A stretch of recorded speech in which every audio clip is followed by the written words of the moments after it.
Alrighty, ladies and gentlemen, this is me trying out recording with my microphone and stuff.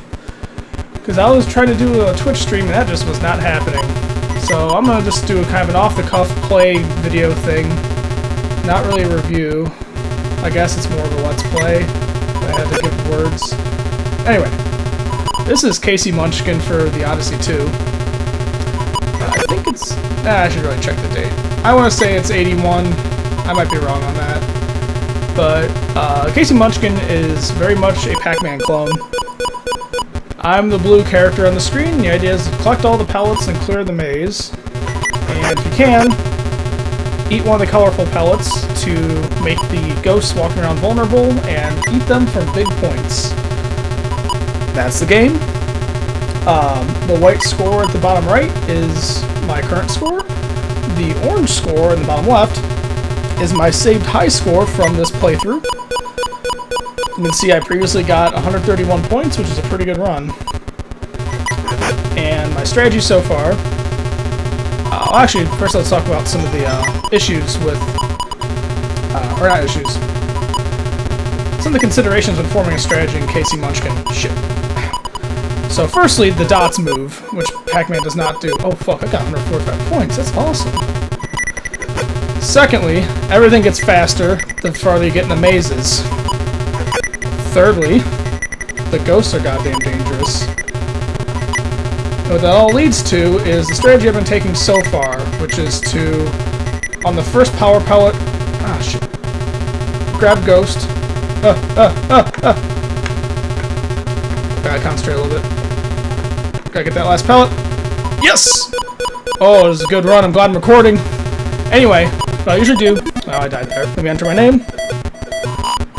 What I've been liking to do is at the beginning of the map... Let myself die here. I'll wait in the upper left corner by a colored pellet and wait for some ghosts to come by, because that's a way to get some quick, easy points. And I got time. And there, I didn't wait quite like I should have. Sometimes all three of them will group up, and then I can munch them all at once, and they'll give me like 35 points, which is a great way of getting towards my new high of 181. But once I get that initial group, then I just go around and try to collect the pellets as fast as I can. Shit, I died there. Now when you get to the last two pellets, well, you'll notice as you eat more pellets, the pellets move around more, a little bit faster. So once you get down to the last two pellets, things are a little more difficult, and once you get to the last pellet, things are really fucking difficult. Chasing down that last pellet is probably going to be death for you, if nothing else. So what I like to do is when I get to these last two, I'll kind of lead on the first pellet out of the set of two, so hopefully the other one just flies into me, and I don't have to chase it down. That works about 40-50% of the time. Sometimes I just have to chase it down and do the work. Also, you'll notice that as you collect the power pellets, the ghosts turn purple, then they'll blink back to their original color. While they are blinking, they're not necessarily vulnerable. I believe if they're not purple, I will still die from colliding with them. Because I've had a couple times where they're blinking and I munch them, then I die instead of getting big points. Ow. That was good, getting all three of them in one pellet. That instantly gives me a shit ton of points. So like those are all things that are running through my head as I'm playing this game. Shit. Those pellets just were not spaced well, so now I gotta do the big chase. Shit. And like that, you gotta run down that pellet. That's more movement on the board you're doing, that's more likely you're gonna get killed by a ghost. So I played a little bit of Pac-Man. I had it on the Game Gear way back, and I've played on various compilations and whatever. But I've never really been into Pac-Man. I liked the character, I liked the way he looked, but the gameplay never struck me. Like, I couldn't just sit and play Pac-Man for a long period of time. I'm actually having a lot of fun with Casey Munchkin. One of the huge things I like about it is just the mechanic of the moving dots. It means that you don't just have a predator-prey relationship with the ghosts like you do in Pac-Man, but now the dots are my prey, I'm the ghost's prey, and occasionally I can flip-flop the ghost relationship. Which means there's just that much more targeting and consideration needs to be made. And this idea of I've got to plan out how to get my last dots that's more thinking on my part. It's more decision making. It makes for a more engaging experience. Whereas Pac-Man normally, I mean, the dots are where they're at. Shit. So it becomes more about just avoiding ghosts.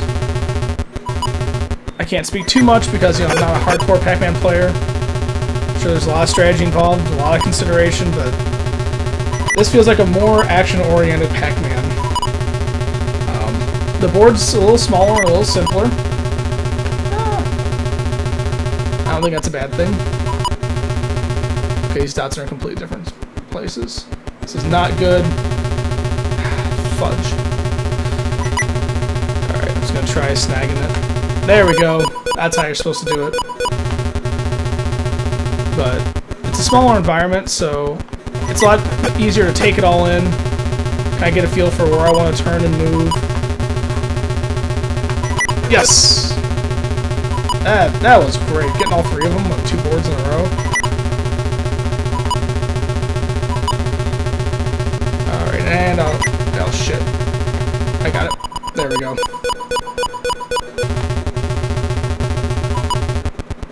Admittedly, that 181, that was a really good run. That's the high score says it's the best run I've had this whole time. I mean, I gotta last a while. I gotta be getting those ghosts a lot. Alright, these last things are spread out. This is gonna be a chase getting this dot. Oh shit, I got it! Alright, let's keep going! Yeah! I just broke score again! What can I say? I'm a points doctor. I'll proudly put my name in for that. S-A-M. Also, the Odyssey 2 features a built-in keyboard. So I'm typing in my name on that keyboard whenever I get a high score. And I only got 2. That's fine. Yeah. Casey Munchkin. Great game. It's also got a map editor on it, believe it or not. You can kind of... I don't remember what all you can do with it. Shit. Should have been paying attention. You can essentially, like, that rotating square in the middle where the ghosts spawn, that's a constant on all the maps. And then you can configure some of the way some of the different walls are set up and generated, and effectively make new mazes. I don't know if you can save them or not.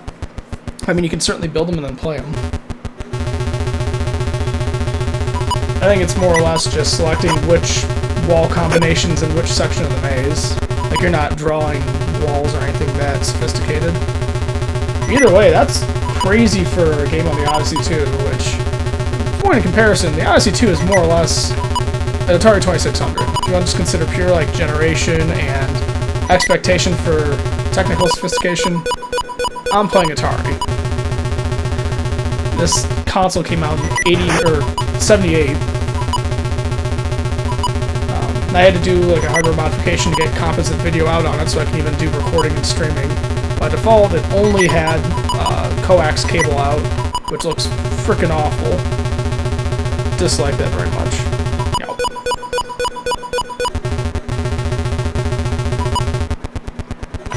There we go. That's big points. That's how we do it.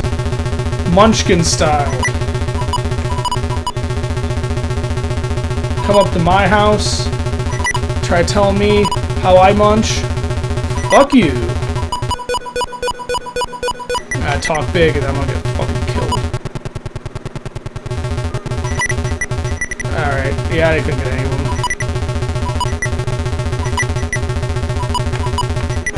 Oh, I got one. That's shit. Oh, damn it. I was on my way too. That was a good run. Them ghosts are just fast. And then they split off. Because I think I'm going to get more than one. And then I just get one. Ah, fuck. You get your high games, you get your low games. That's Casey Munchkin.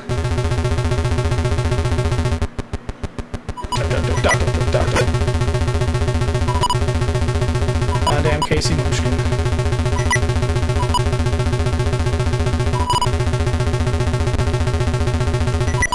So, as for the Odyssey 2 itself, I got this from a former professor of mine. He had it sitting in his basement, and when I got it, one of the controllers didn't work on it. It turns out the way the controllers work is there's no like tact switches or anything on the controller. It's a stick which is given resistance with a spring, and the stick pushes down on a plastic dome that sits on top of a 2-layer piece of plastic. And that plastic on each layer has conductive ink.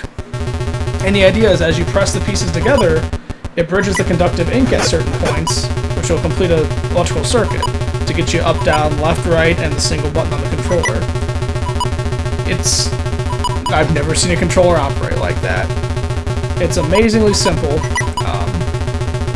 But when I got it, one of the controllers it was just really finicky. Directionals didn't work a lot of the time. So I ended up taking it apart and discovering all this. And then I had the way to fix it. I didn't have to wire anything. I unscrewed the damn thing and bought some conductive ink from Radio Shack and just redrew the leads. And you gotta work the controller again.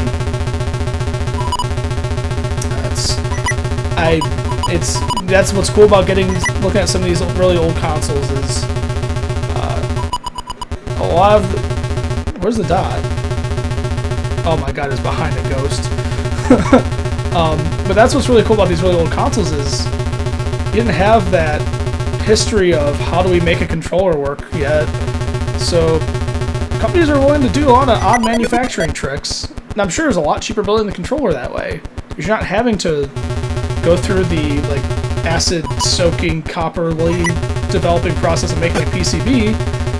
You just got a plastic film, some conductive ink, and folding it. A little bit of glue. Realistically, there are no electrical components in this controller. It's just wires and the plastic, and then it wires back to the main console. Which it's also hard-coded, or hardwired to the console, so it's kind of a pain in the ass for storage, because you can't just take the controllers out.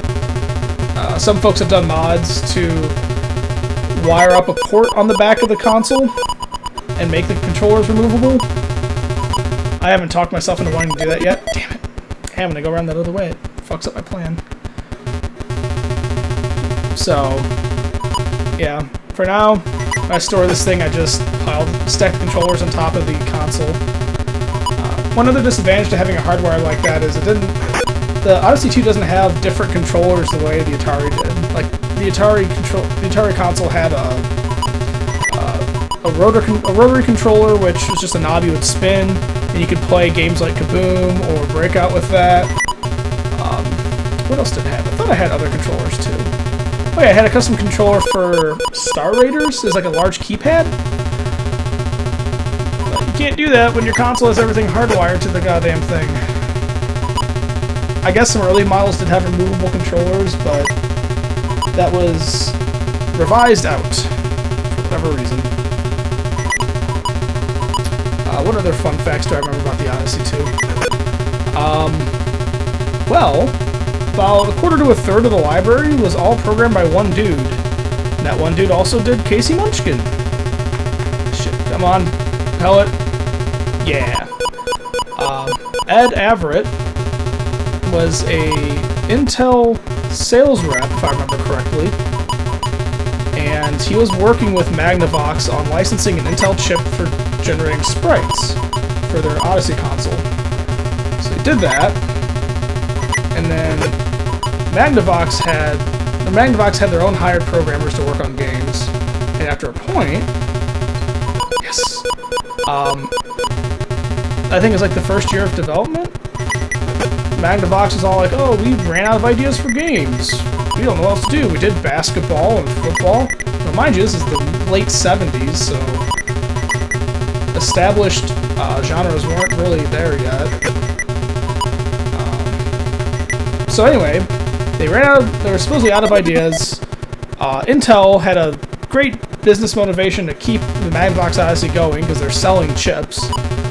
So this guy Ed Everett approached Intel and said, hey, can I work as a contractor for Magnavox and write some games? They didn't seem to mind. Magnavox would only pay royalties on the games. He wouldn't get money for actually writing the software. And over the course of 3 or 4 years, the guy cranked out like 30, 40 games. And I presume there's a lot of borrowed code between the games, because this high score interface you see at the bottom of Casey Munchkin is in a lot of Ed Averitt games. The idea that you save your score by putting in your 5-letter name or whatever. It shows the current score on the right, high score on the left. The idea of there only being a single life in a game, that's also common amongst most of the Ed Averitt games. So yeah, he found a good, efficient way to make games and did it quickly. From what I understand, he made some bank, because not only did he have a large number of games, but they were most of the popular ones. Like Casey Munchkin was a hugely popular game, because Pac-Man was huge at the time. He had written 3 games for the Odyssey that are board game, video game hybrids. One of which was like a sword and sorcery fantasy one. Another one was a geopolitical game, and then he also had kind of a stock exchange type game. But those being, these really unique animals at a time when Atari was king, those were also popular, and they sold well. So Averitt made a lot off of those royalties. Sadly, Philips, the parent company of Magnavox, eventually lost interest in the Odyssey project, because they never... I think they had a better market share in the European markets, but at least the US markets, the Atari it had the market share. There's no doubt about it. Every kid owned an Atari 2600. So eventually the Odyssey went away. Now it's a weird relic of history. And a used game console sitting in my living room. I think right now I have 20 games for the Odyssey. I'd like to eventually get a complete collection, because there's not that many games, and all the packaging looks really cool, and I don't know, I got a little bit of hipster in me. I like the idea of having the non-Atari console. To me, it's a console no one's ever seen. Few people grew up with it. Like, the board games are also really interesting, because I can bring those to a party. Shit.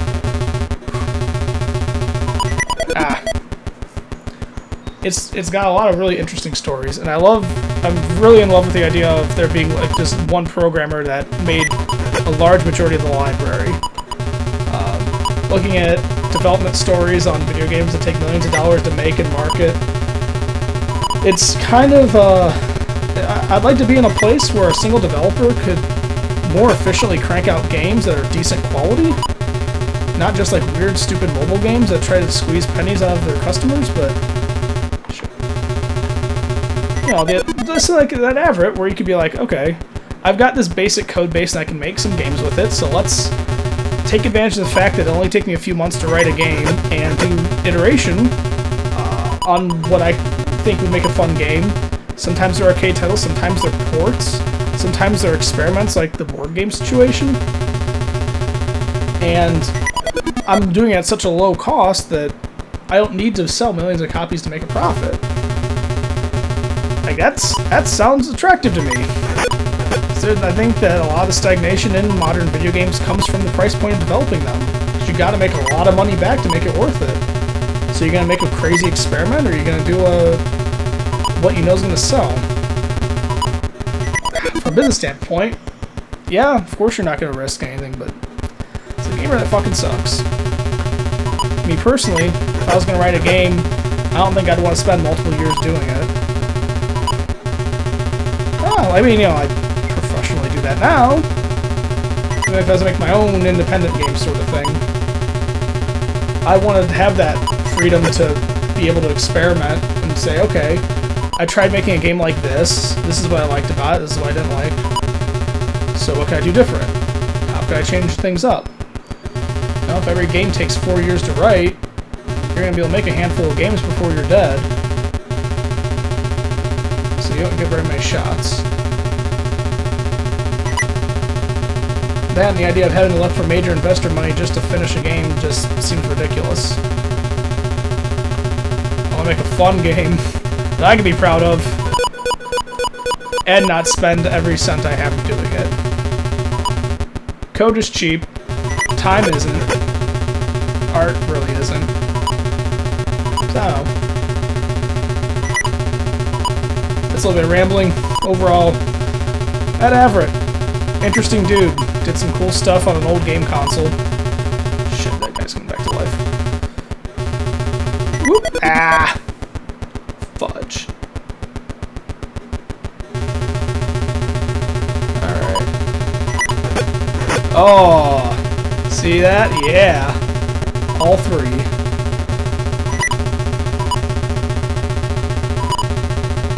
That's what Casey Munchkin's all about. High scores and pondering what you want to do with the future. Doesn't get much better than that. Alright. Now let's chase this fucking pellet.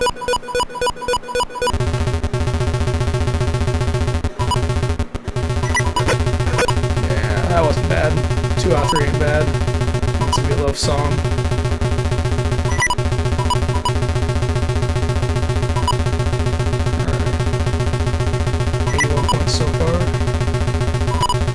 Things are going in divergent directions. I don't like that.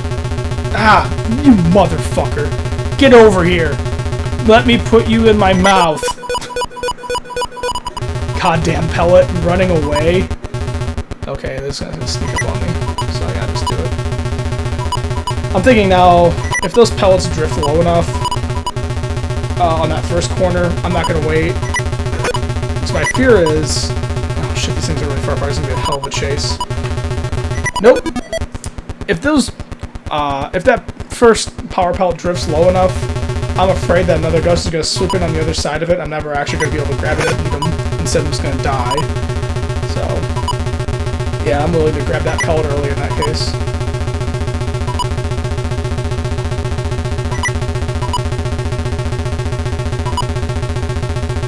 Alright. Lead the pellet. Bam! Then you don't have to worry about chasing it. It's fucking skills right there, my friend. You ask yourself, how'd you get to be so good at Casey Munchkin? I watched Sam Bushman's shitty video that he made. That's how I did it. It's inspiration. Teaching a whole generation how to play a 30-year-old Pac-Man clone.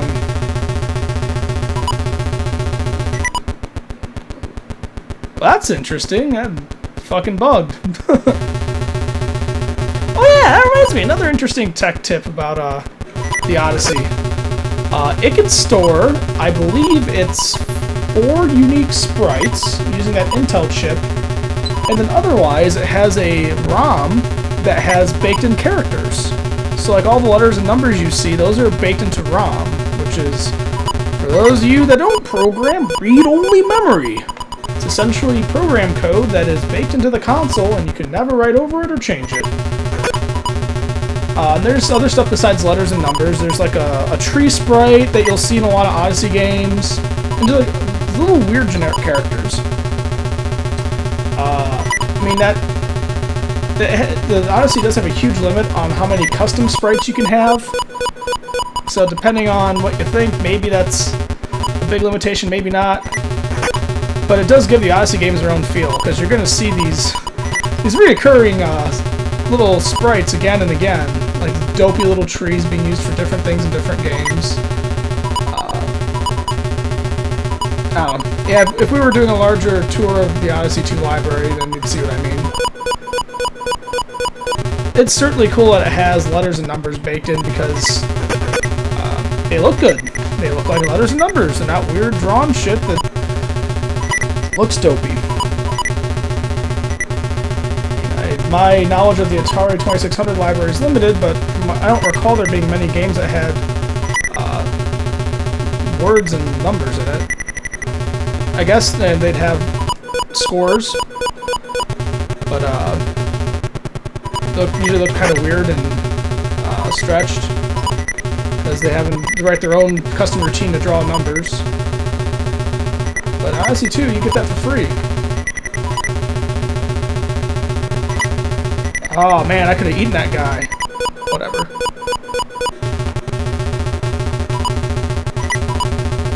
Oh, you got away from me, okay. Just focus on getting pellets, Sam. Ah! These guys get fast. They all get fast.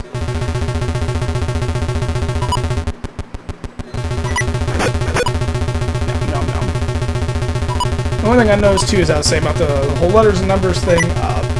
a large number of the games in Odyssey 2 have like text crawls and just little messages and stuff, which kind of goes along with the idea that you're going to get a different flavored game depending on the platform. That's one thing I like about game consoles as opposed to PC. Not saying one's better than the other.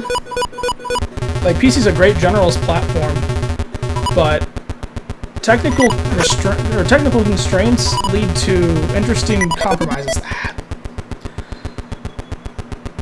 So you'll see common trends amongst games. Like, the N64 had very limited memory, so the textures all tend to be a little blurrier, but the particular chips they had to do 3D allowed for, I believe, if I remember correctly, they allowed for higher polygon counts than the PlayStation. I'm sure that's arguable to death, because a lot of it's dependent on the programmer that's using the hardware and how they've optimized things and how the 3D scenes themselves are set up.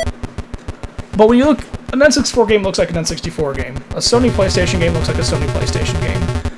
They are different flavors because of the different goofy hardware.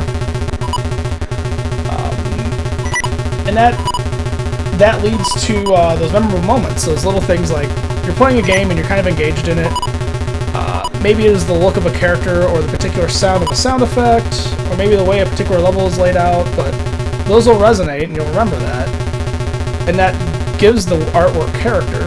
When I say artwork, I mean kind of the general idea of a media as art, not visual art necessarily.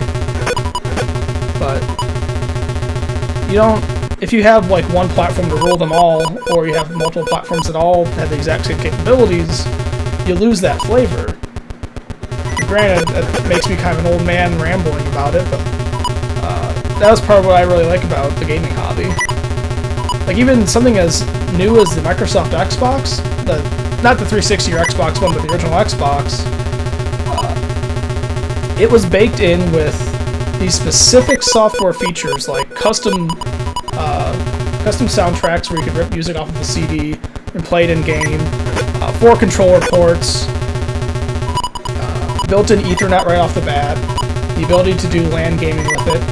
Oh, that's fucked. I don't even know what that does. So a lot of Xbox games have a very common feature set, which again gives them a unique flavor. Oh yes. Shit, I'm gonna die. 196, that's not bad. But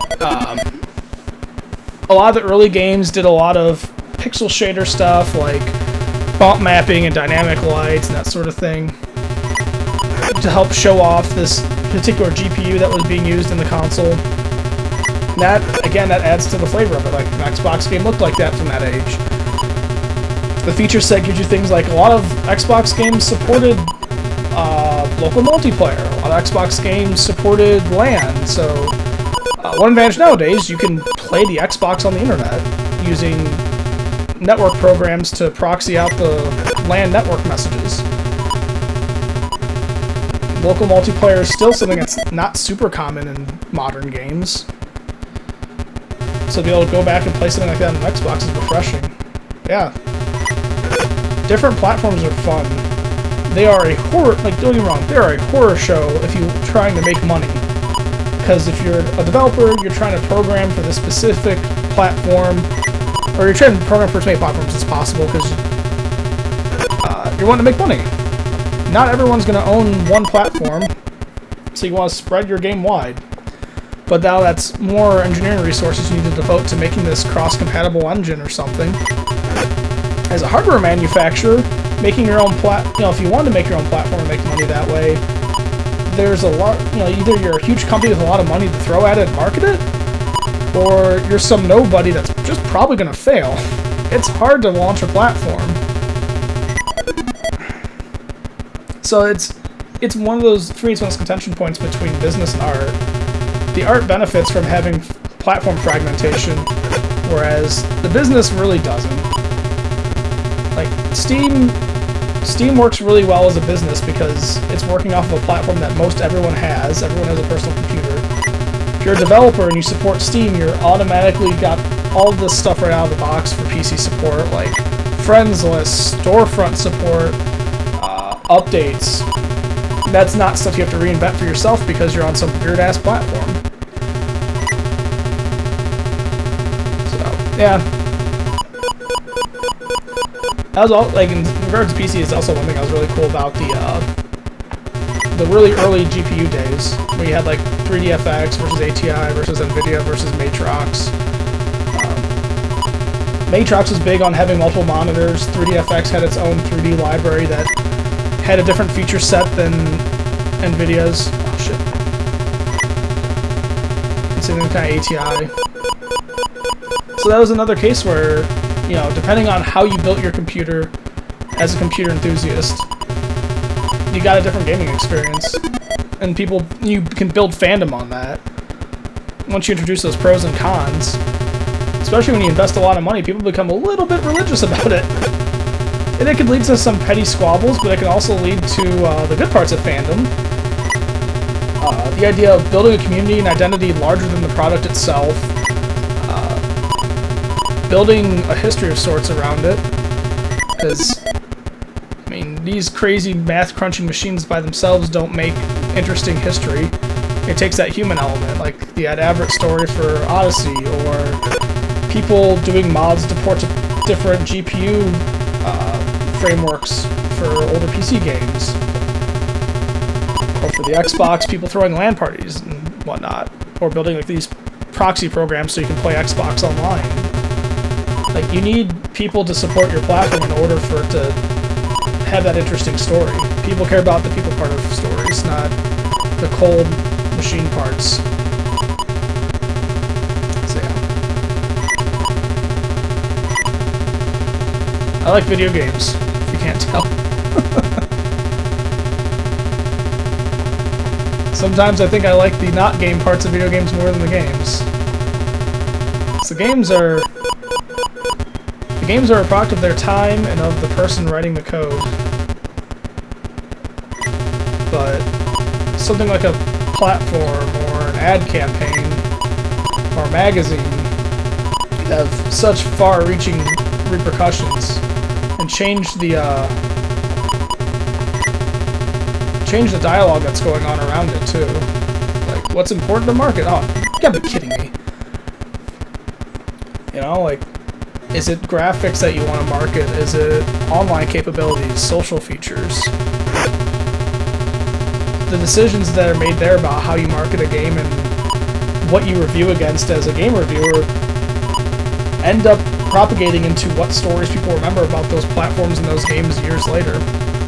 There are still people that refer to the Microsoft Xbox as that bro console that had Halo, when it really did so much more than that. There are people that consider N64 this huge, weird failure because it didn't have CD. And those are a lens to look at those consoles, but those consoles had a lot of interesting games and a lot of other features that get brushed under the rug because people just don't remember it. The media surrounding video games weirdly has the final say on how good or bad a game is, historically. Smart gamers will be able to make that sort of decision and distinction for themselves, but not everyone is that into video games. Some of them just want to play them.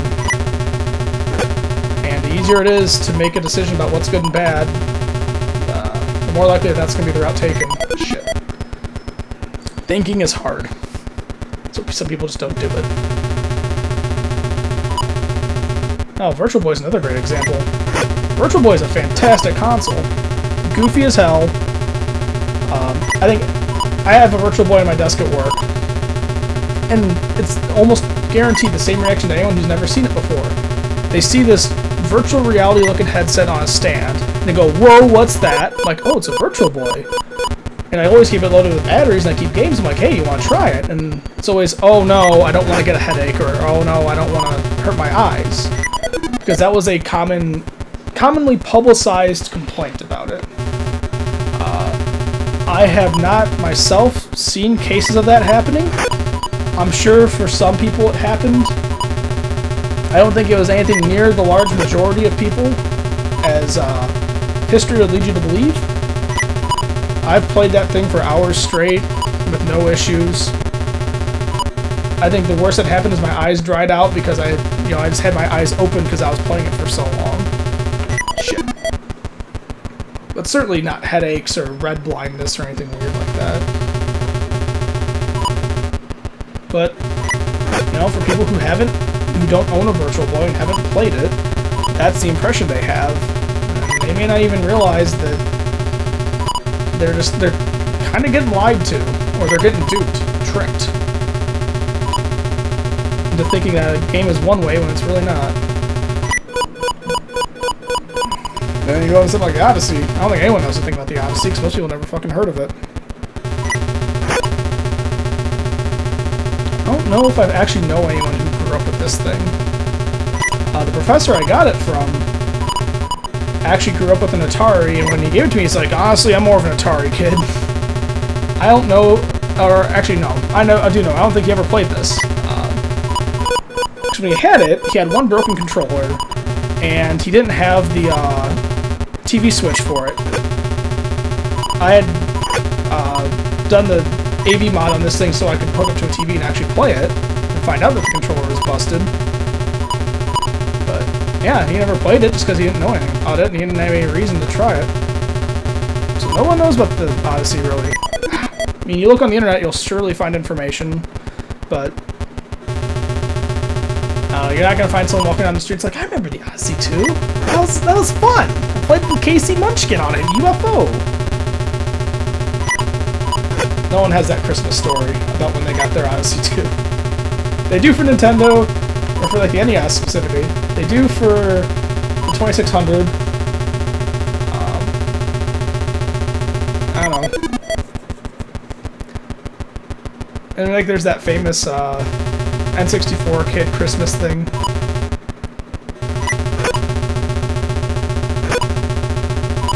I'm sure people are just nostalgic about like when they first got their PlayStation 1 or the PS2 or whatever. I don't think it's as sexy of a story to tell because, well, the main game console that kicked off the whole retro culture was the NES, so that's the popular girl in retro gaming. We had an NES in the house when I was little. I played it. The NES is not my go-to, though. I don't have many games I'm really nostalgic for on it. I like Mario 3. I've played some really good games on it. Because, I mean, it is a good console. There's no doubt. But it's not what I crave. It's not my Brondo. Super NES gets a lot closer, because I was probably 6 or 7 playing Super Nintendo, so I have a reason to be nostalgic about that. Definitely the N64, because by then I was in like 6th, 7th grade. I actually had some money I could spend, and I was old enough to appreciate the games and try to learn how to play them. That had a really strong local multiplayer component. You know, the thing had 4 built-in controller ports. That was huge. I have 3 brothers. Shit. So there's always plenty of opportunity for multiplayer. And that was back when rentals, like video rental stores were still big, so we did a lot of game rentals. That was cool. Every weekend, you just try a new game. You have no idea what's going to happen. And I have a little bit of nostalgia for the Sony PlayStation. My older brothers owned it, I didn't. I played it a little bit. I didn't get to play it as much because my older brothers, probably wisely, didn't want me touching it because they didn't want me breaking the discs or anything. Shit. But I still played some cool games on it, like Tekken 3 and Crash Bandicoot. And I distinctly remember one time one of my brothers... Okay, I don't want to get trapped here. One of my brothers was playing Resident Evil, and they had a strategy guide of some sort. I think it was an article from PlayStation Magazine. And the idea was I was supposed to read through the guide for him while he played and helped him through it. But Resident Evil scared me so bad that I ran out of the room screaming, and for at least the next month I had nightmares. I could probably attribute any zombie-related nightmare I have to this day to being traumatized a little bit by Resident Evil.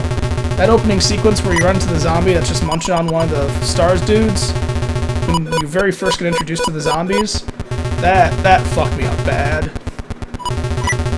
That was... Jesus. I don't even know. I was scared of the dark at that point. I would wake up screaming in the middle of the night. That honestly probably did psychologically traumatize me a little bit. Shit. Not like Ghosts and Munchkin. They just kill me. But yeah, so I'm a little nostalgic for the N64. I think what impacted me more about the Sony PlayStation than the game specifically was the marketing campaign and the demo discs. Because that really made you feel like it's cool to have a PlayStation. Just kind of your cool early high school age kids have a PlayStation. All the demo discs had like giant robot games and fighting games, and it had like rock music going on when you open the disc up. So you're like, God damn, this is badass. I'm playing these free demos. This is amazing. No, it left an impact. That's one thing that kind of sucked about having N64 was you couldn't replicate that experience, because having a demo cartridge would just be an insane idea. It would just be so expensive to manufacture. That'd be hard to distribute, because CDs are a little bit lighter. But one advantage with the N64 is I got to be part of the whole GoldenEye craze and Mario Party, Mario Kart. Diddy Kong Racing was great. I remember playing Turok 2. Turok 2, fucking great action game. I call it action game because, I mean, it functions good as a first-person game. I don't think it's the best first-person experience in the world.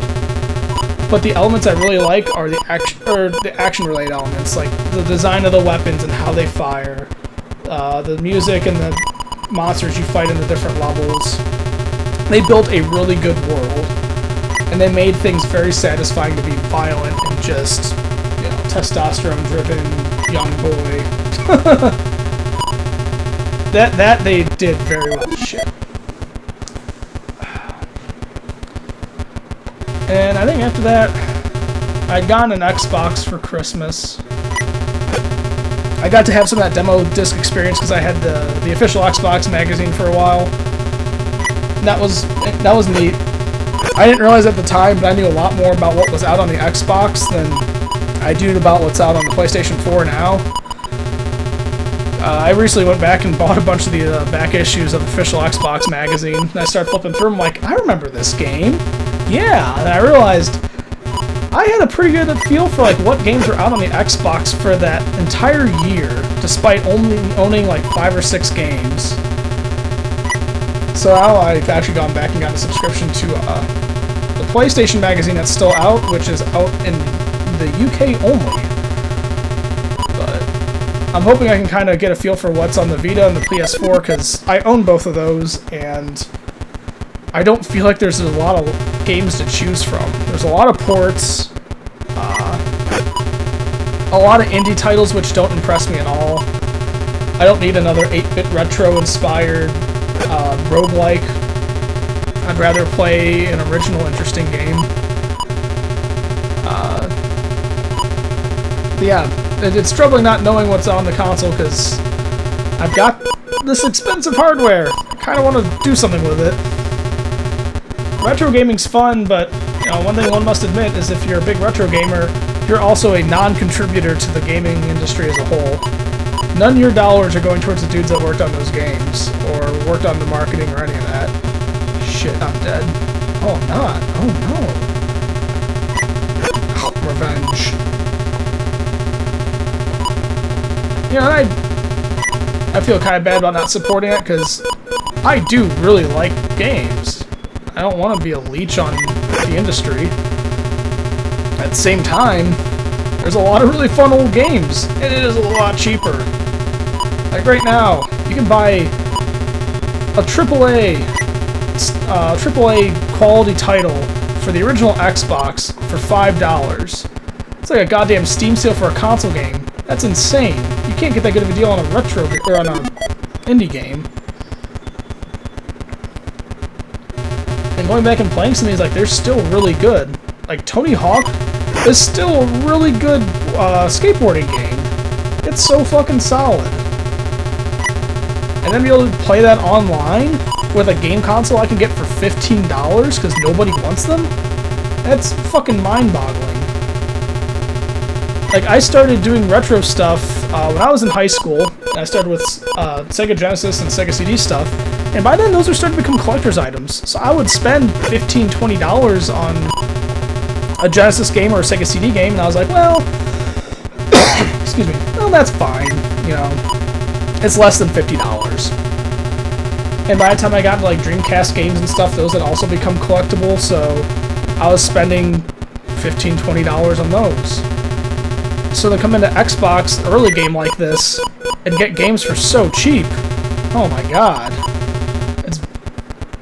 I'm surprised other people aren't doing it. Because the Xbox does not have a good Eastern library. Like, if you're looking for JRPGs and whatnot, like SNK games or Capcom fighting games, you're slim pickings on the Xbox. You have some Eastern developed games, like a lot of Tecmo games are on the Xbox. I think there is some Street Fighter game on there. But it's a largely Western developer-centric platform, which again adds to some of the flavor. You've got like Unreal Tournament games on there, okay. But the RPGs they do have are Western RPGs, so they're a lot more kind of D&D inspired. There's some dungeon crawlers on that platform. There's some JRPG inspired Western RPGs, so they're more action oriented. But they still take a lot of the character design and plot tropes from JRPGs. It just gives you a completely different lens. Not every RPG needs to be a Squaresoft JRPG. That was totally a trend that Sony brought in. I'll blame them. Square made games for the Super Nintendo and NES, but did not blow up until PlayStation. That's when they had like 4 different franchises all running and selling millions of copies instead of thousands. Yeah, so, I mean, with that in mind, it's really cool to pick up an Xbox and try out all the games that probably wouldn't have worked as well on other consoles.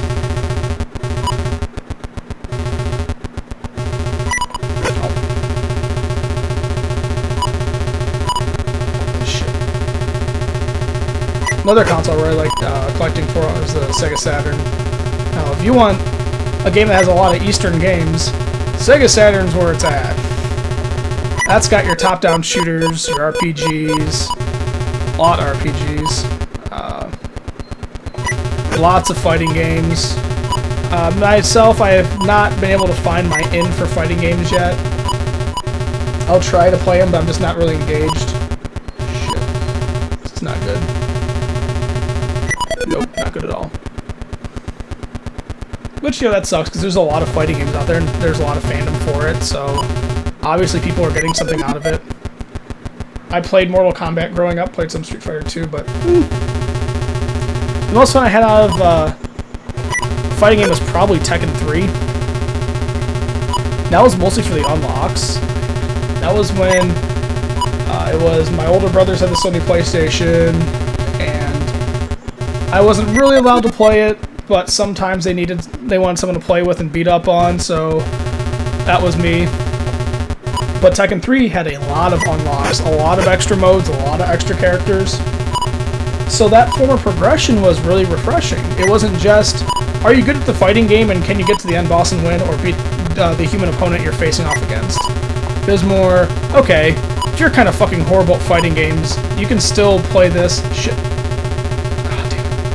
You can still play this and work to unlock stuff instead. And Smash Brothers kind of does that too, because they have their challenge modes and stuff. You can unlock trophies and other characters.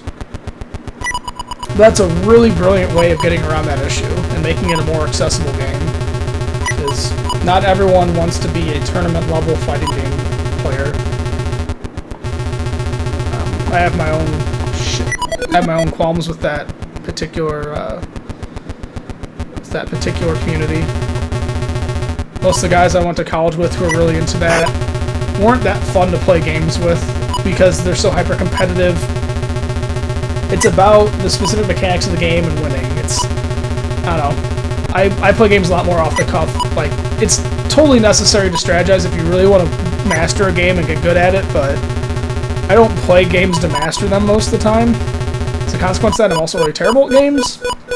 But I like just to get a novel experience, something refreshing, and shit, turn too early. And be given the opportunity to kind of fuck around in it and find my own fun. It's kind of a personality trait I've developed from not being very skilled at a lot of stuff. Kind of elected to run my own race. Don't try to be really good at something. Just instead figure out what I want out of it and then, you know, work towards achieving that. It's kind of a weird, lame goal, I suppose, but it beats the hell out of getting mad because I'm not good at games. It's like, you know what, I have what, 196 in Casey Munchkin right now. I'm sure there's people that have a lot better scores than me. But I'm running my own race. If I can beat 196, I'll be thrilled to death. If not, I'll be happy I got to 196. And I got to play this really cool, goofy Pac-Man game that I had never heard about till like 2 years ago.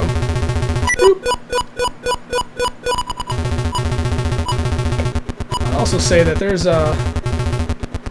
it's kind of a meditation element to playing these simple arcade console games. I've kind of been sitting here rambling for the past half hour or whatever, but you give you time to contemplate. Oh shit. Ah! So I'm not focusing on stat trees and shit, I'm just trying to get the pellets. It requires just enough critical thinking to keep me engaged, but not having to consult Wikipedia to figure out what my optimum strategy should be. I can just try to get the fucking pellets and let that little narrative tell itself. Like, oh, this time I took this sharp turn and juked out the ghost. Oh, God. Shit. Oh! I'm running as fast as I can. Shit. You know, let that be the experience in the story. Which isn't something that I don't think a designer could possibly force or explicitly fabricate, right? The best they could do is provide the elements of the game that make an experience like that possible, and then leave it to the player's own engagement and his own play style to dictate what that resulting narrative is. Shit. Something. Them goddamn moving dots are brilliant for that reason alone. It just piques the tension right at the end of the map. They're like, oh, I got 1 dot left. You got 1 dot left in fucking Pac-Man, you're good. You're done. Instead of here, the tension and difficulty increase as the dots lessen, because you have fewer opportunities to trigger the ghost to be edible, and the dots also become harder to chase. Like, your very first pellet is Easy Town. Guaranteed.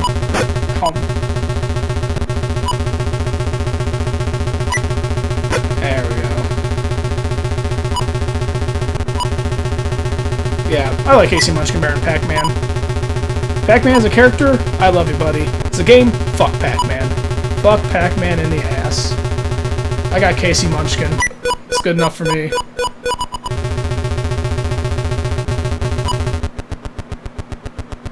Now, at some point I should get the sequel to this, called Casey's Crazy Chase, which, instead of like running around collecting dots in a maze, you're chasing down this kind of Atari Centipede-looking character trying to munch off his tail, one big blob at a time. And so then you're sitting there trying to dodge bad guys and chase down this monster at the same time. And that's pretty cool. It gave me a little bit of a Sinistar feel, and a little bit of Pac-Man feel, and a little bit of a Centipede feel. Sinistar in the sense like you've got this central boss, and you're picking him apart piece by piece. It's not nearly as menacing. Sinistar is... If I had not had as good of a sense of humor, I'd argue Sinistar would be just as nightmare-inducing as Resident Evil. He's a skull ship that flies around in space and laughs at you and threatens to eat you. That's fucking horrifying. That's some Event Horizon shit right there.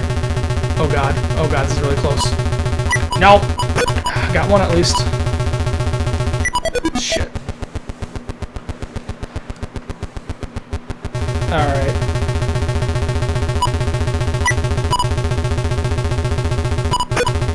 That's fine. I feel like I'm getting a better grasp on this. Like, I haven't hit my 196 score again yet, but there's a lot less kind of conscious thought happening as I'm playing. A lot more of it's instinctual at this point. Kind of like if you're getting in the flow with Tetris or something and you're no longer deciding consciously which piece goes where, you're kind of feeling it out. I feel like I'm starting to approach that point with Casey Munchkin. I thought that was several of the Odyssey 2 games.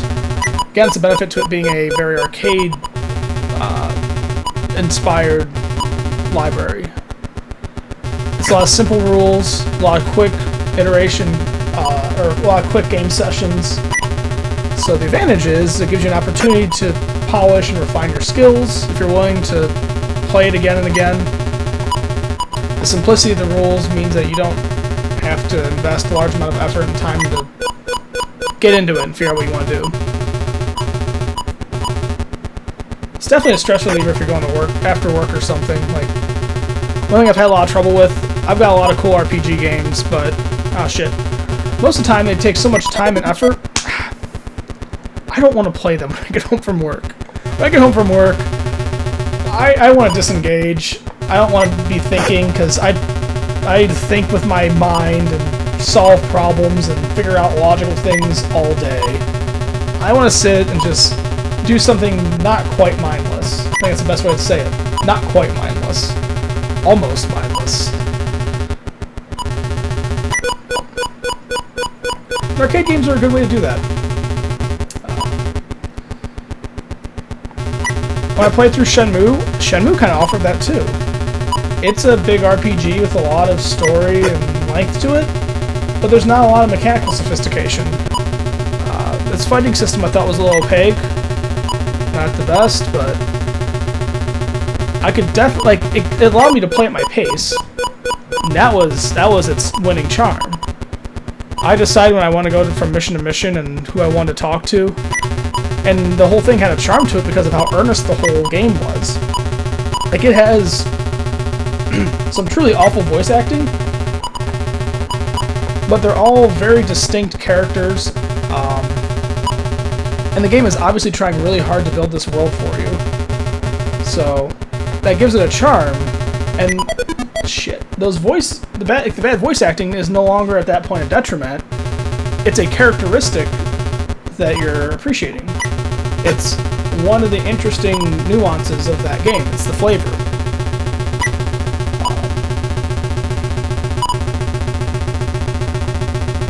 So that was that one Shenmue over for me big time. That also talked me into when the Shenmue 3 Kickstarter happened to give that multi-million-dollar project. And I say that because the money Sony's giving them, not because of the Kickstarter. An already multi-million-dollar project, a large sum of my money. Not because I thought that they needed my money in order for the project to ever happen, but because they earned it. And giving them more money so that either the game becomes better, or honestly, if it's just the developers end up with more money in their pocket at the end of their effort of making the game, that's fine. Because I bought Shenmue 1 and 2 used, so they haven't seen any money from me yet. They earned it. That's fine. And I think that's a reasonable way to look at it. Of course I would, because I did it. I'm a little biased.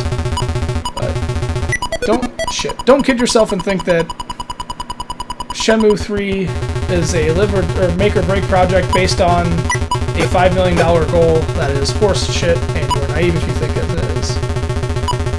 Instead, take it for what it is. It's a pre-order marketing bit that allows you to potentially give some extra money to people working on a project you might believe in. I'll leave it at that. So yeah, I went quite off track there. Arcade games. Fun to play when you're tired. Yep. They also work very well with multiplayer experiences. Oftentimes they have high competition, simple rules, easy to get people in. If you're even a little bit clever, you can build your own little meta-narrative out of the experience. Shit. Let's hope I catch that dot. Then I'm going to give this one more game, and I'm going to call this video quits, because I probably should have eaten those guys, but I didn't. Just because I've been going for a while now. I don't know how much people actually want to listen to this. This is me making up for the fact that Twitch is not working out for me right now. Shit! Alright, well, thank you for listening to my ramblings. Hopefully there's some value in this.